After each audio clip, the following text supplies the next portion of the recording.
Now, continuing with the same solid state, we will see the types of what you can say solids are there. What are the different types of solids are there? So we are having ionic solids, we are having molecular solids, which is divided into non-polar solids, polar solids, and metallic solids. We are having.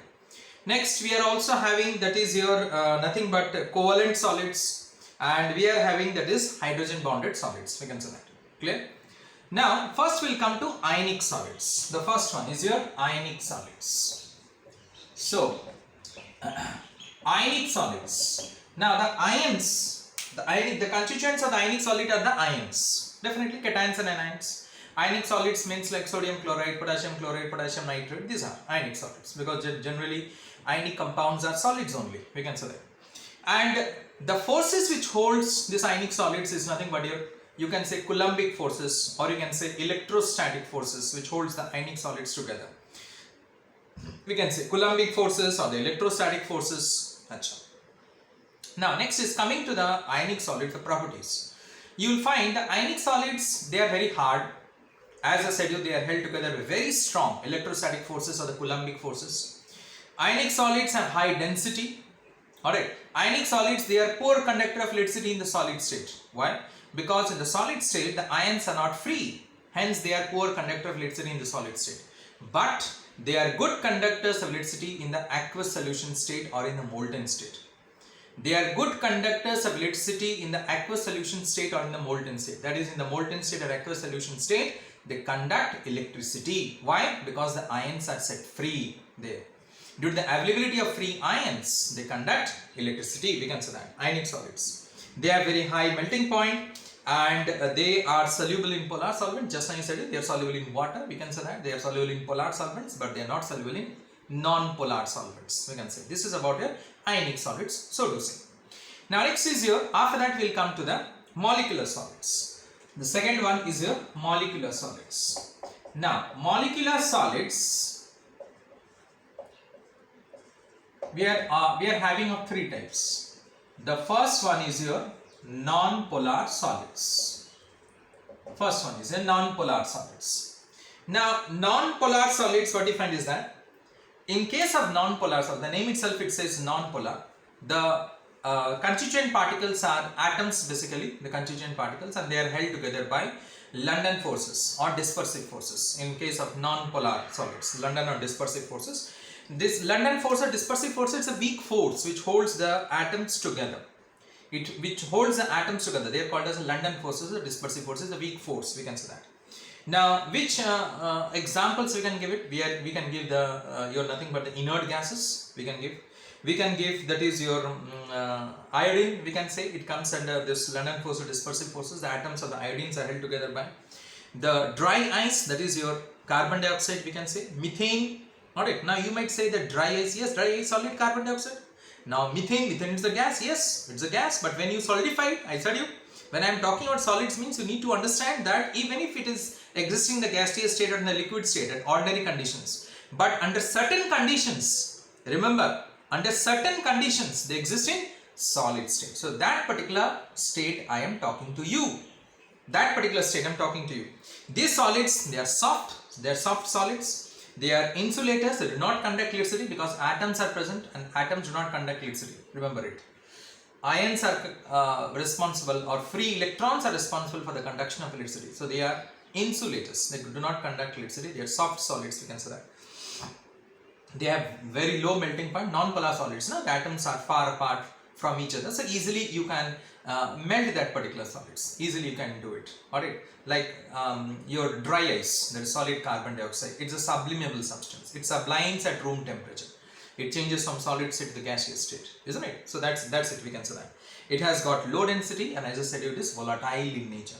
Dry ice, solid carbon dioxide, volatile in nature. Methane, volatile in nature. We can say that. So this is about your non-polar solids. We can say that. Basically, you have to remember, in case of non-polar solids, the constituent particles are atoms, and they are held together by London forces or dispersive forces. A weak force, we can say that, which holds together. Got it? Achha. Next is, we will be coming to the second one is under molecular solids. We will be coming to is your polar solids. First one is non-polar solids, then is your polar solids. Fine. Now, Polar solids, they are nothing but the polar molecules, we can say. Polar molecules, remember it, polar molecules. Like water is a polar molecule, ammonia is a polar molecule, HCl is a polar molecule. They are the polar molecule, HF is a polar molecule. In this way, they are the polar molecules basically. Molecules, not the atoms, mind it.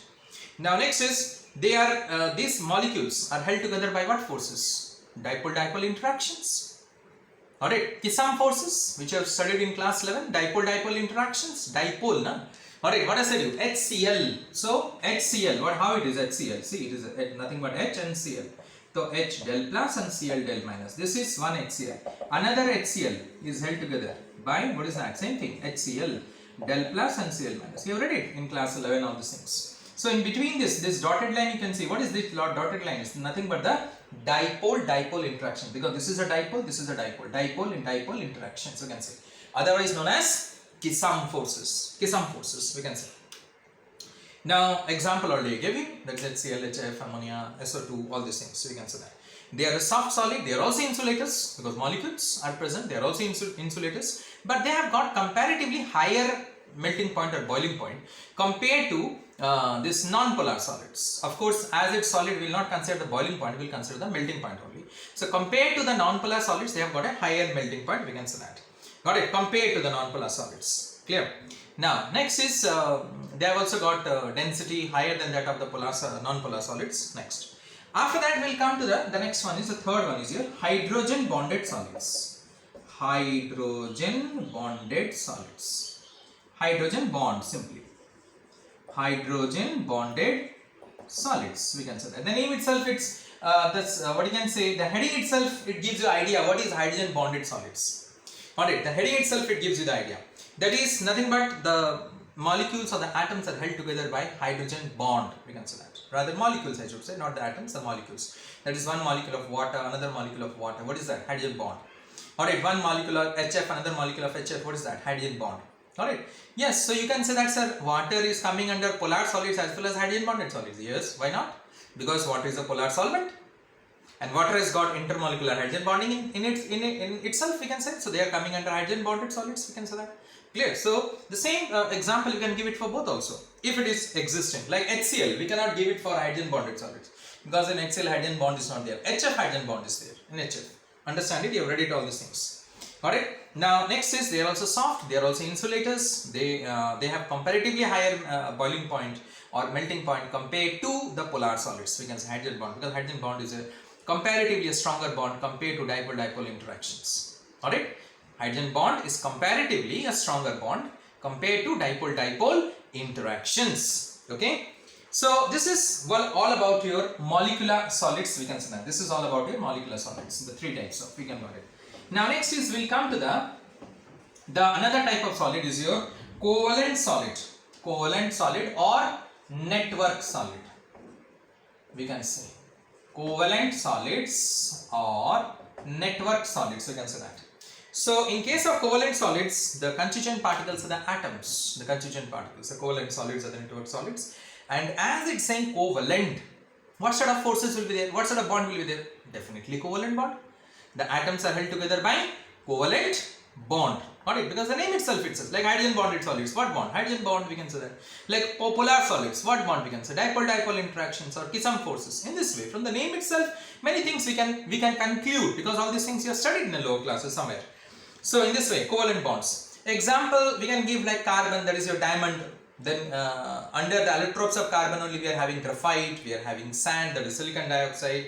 Then that is sand, exactly, it is not correct to say, quartz, I should say that. And quartz coming under this particular kind of solids, you can say, covalent or network solids. And we are having silicon carbide, we are having aluminium nitride. So they are coming under covalent or network solids, we can say that. They are very hard, These substances are, diamond is a hardest substance known so far, we can say that. Apart from diamond also we are having, but what I am saying, in case of allotropes of carbon, diamond is hardest. It has got a very high density. Alright, diamond, you know that, all those things. It's an insulator, and it is having very high melting point, and it does not conduct electricity at all. As I said, it's an insulator. Alright, and it has got a very high density. Now, if you see here, basically in case of covalent or network solid, basically one question comes which you need to understand it. You know it also, you have studied in lower classes. That is difference between diamond and graphite. Difference between diamond and graphite. Listen children very carefully. Diamond and graphite. Difference between. So in that case you need to differentiate between diamond and graphite. So I am differentiating it. You just look upon and understand it. Diamond and graphite. Now in case of diamond, what we find is that it forms a giant tetrahedral molecule. Giant tetrahedral means one carbon atom is attached to 4 other carbon atoms, definitely 4 other carbon atoms, and in this way what we find is that another carbon atom, in this way it will form a big molecule, a giant tetrahedral molecule. This is going to form. Clear? A giant tetrahedral molecule, diamond, it is going to form. Now graphite, they are arranged in hexagonal layers. The graphite, each layers of graphite are arranged in a hexagon. That means what you find is that this is an hexagon. The carbon atoms, it forms an hexagon. This is one layer, you got it, hexagon. This is another layer you can see of hexagon. I am drawing it here. Another layer of hexagon, you can see that I have drawn it. Now this layer is held together by this layer by what? Van der Waals forces, weak Van der Waals forces, we can say that. Now one more thing you observe it here, one more thing. Here what you find is that is this again, this layer is held together by this layer, in this way we can say that. Clear? So one thing you observe it here, that is in case of graphite, one atom is, one of the bond of carbon atom is set free. One of the bond, that means one of the electrons of the carbon atom is set free. How? Count it. Carbon is having how many bonds? 4 bonds. 1, 2, 3 here. Again 1, 2, 3 here. So one electron is set free for each carbon, we can say. And that presence of that free electrons helps in the conduction of electricity. So you can say graphite is a good conductor of electricity. And diamond, all the carbon atoms is satisfied by 4 bonds. It forms a giant tetrahedral molecule. You can see it here. One carbon is attached to 4 other carbon. Here also same thing. One carbon is to 4 other carbon. So none of the electrons are free here. None of the electrons are free here. So due to the absence of free electrons, it does not conduct electricity. But due to the presence of free electrons, it conducts electricity. Next point. After that, you write it down. I don't have the space here to write. You can write it down as I'm saying it.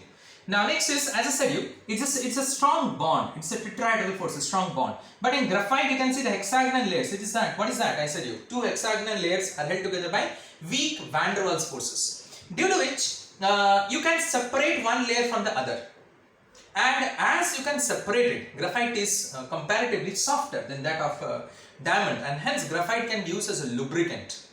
It is being used as a lubricant, graphite is. Alright?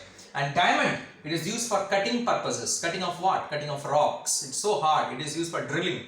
For drilling of rocks, we can say that. It is used for cutting of glass. It is artificial diamond is used for cutting of glass, cutting of rocks. It is so hard, diamond is. Alright? Achha. Now here you can see, as it is hexagonal, the bond angle is 120 degrees, isn't it? The bond angle. Due to which it is what hybridization? sp2 hybridization. And as I am saying, tetrahedral means it is sp3 hybridization. Each carbon atom is sp3 hybridized. And here each carbon atom is sp2 hybridized, we can say that. So it is trigonal planar and it is a tetrahedral molecule. We can say that. Clear? Achha. Now next is graphite is also used in nuclear reactors.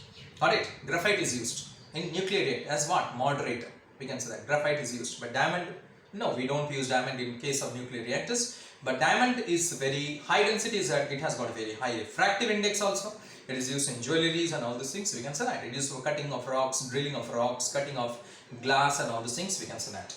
Clear? Now, next is graphite, as I said it marks the paper black.